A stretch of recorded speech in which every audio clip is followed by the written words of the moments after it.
இப்போ நீங்கள் பார்க்குற இந்த ரோடு பார்த்தீங்கன்னா ஒரு 40 அடி பெரிய ரோடுங்க. அந்த மெயின் ரோடு பேஸ்லேயே ஒரு 1 ஏக்கர் 88 சென்ட் தென்னந்தோப்பு விற்பனைக்கு வந்திருக்குதுங்க. இந்த பூமி பார்த்தீங்கன்னா வடக்கு பார்த்து அமைஞ்சிருக்குங்க. எல்லாமே நாட்டு தென்னை மரமாக பூமிக்கு அமைஞ்சிருக்குதுங்க.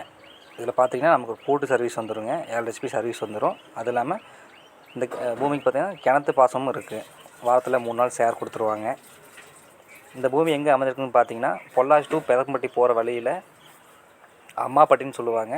அந்த ஊரடி பூமியை இந்த பூமி அமைஞ்சிருக்குதுங்க. மர வயசு பார்த்திங்கன்னா ஒரு 10 to 12 வயசு இருக்குங்க. எல்லாமே நல்ல காப்புள்ள மரங்க. எல்லாம் ரோடு பேஸ்லேயே கேட்டிருந்தீங்க. எனக்கு வழி கரெக்டாக அமைஞ்சிருக்கணும், அதே மாதிரி தட வசதியெல்லாம் கரெக்டாக இருக்கணும் அப்படின்னு கேட்டிருந்தீங்க. இது அருமையான பூமிங்க. இந்த இடத்தோட ரேட் பார்த்திங்கன்னா மொத்தமாக 1,10,00,000 சொல்கிறாங்க. அது சொல்லும் விலை தாங்க. நேரில் வந்து பாருங்கள். இடம் பிடிச்சிருந்து, ஏரியா பிடிச்சிருந்தா முடிஞ்ச அளவுக்கு கம்மியாக பேசி கொடுத்துடலாம். இதே மாதிரி உங்கள் ப்ராப்பர்ட்டியை சேல்ஸுக்கு இருந்தாலும் இல்லை இந்த இடத்துக்கு நேரில் பார்க்குற மாதிரி இருந்தாலும் ஸ்க்ரீனில் 3 நம்பர் கான்டாக்ட் பண்ணுங்கள். இப்போ நம்ம சேனல் ஃபஸ்ட் டைம் வர மாதிரி இருந்தீங்கன்னா சப்ஸ்கிரைப் பண்ணி லைக் பண்ணி வச்சுக்கோங்க. அப்போ தான் நாங்கள் போகிற வீடியோ ஒவ்வொன்றும் நோட்டிஃபிகேஷன் உடனுக்குடன் வரும். தேங்க்ஸ் ஃபார் வாட்சிங்.